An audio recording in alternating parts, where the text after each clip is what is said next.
Wana kila sababu ya kutabasamu baada ya mbunge wa eneo hilo Peter Shake kuamua kuwajengea nyumba, ambapo kufikia sasa amefungua nyumba 50 akilenga kujenga nyumba 100. Akizungumza na runinga ya TV47, Shake amesema licha ya shughuli kama hizo zapaswa kufanywa na serikali ya kaunti, amejitolea kufanya wema huo kwa kumfanyia Mungu. Julius Mariki na ukamilifu wa taarifa hii.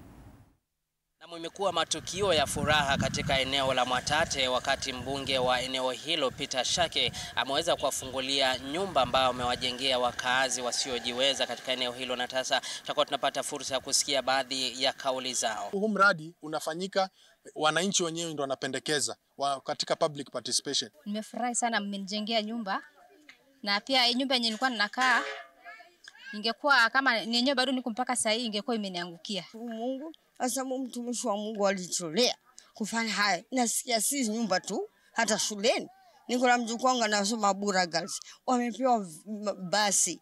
Wengine wana yani sisi niseme nini. Na wewe nataka nikuhakikishie Shake, kwa kile ambacho umefanyia huyu mama, Mungu atakukumbuka.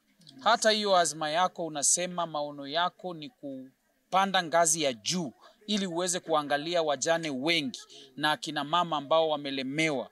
Hiyo kazi ambayo unafanya, huyu Mungu mbingu itakukumbuka. Hivyo ni program ambayo tuko nayo, na matarajio yangu Mungu akipenda tufikapo mwisho wa mwaka 2026 tuwe tumejenga majumba kama haya 100.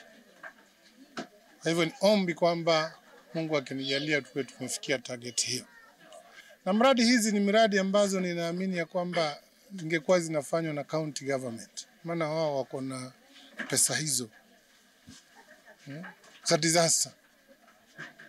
Lakini unaona kwamba kama mjumbe Mungu amenemesha na nikaanza program kama hiyo, na hii imezua maswali mengi kwa wananchi, wakaendelea kuniuliza kwa nini unafanya mambo ambayo yangekuwa yafanywe na county. Na nimekuwa nikiwajibu ya kwamba jambo kama hilo wakati mwingine ni warming up ya kuona kwamba Mungu akinipa hii nafasi kweli ninaweza kufanya jambo lolote la maana, na nimeona kumbe ninaweza. Na nimekuulizwa maswali mengi, nikamwambia sasa nafasi hiyo ya ugavana ni ya mwananchi, na Mungu akifungua njia basi ifikapo 2027 hapo mlangoni hapo tutashindiliana hapo mlangoni, Mungu apendapo. Na kutokana na hayo basi, wito unazidi kutolewa kwa wakazi wa eneo la Mwatate na kaunti ya Taita Taveta kwa ujumla kuendelea kusaidiana panapostahili. Nikiripotia TV47 kutoka eneo bunge la Mwatate, mimi ni Julius Mariki Mwakibo.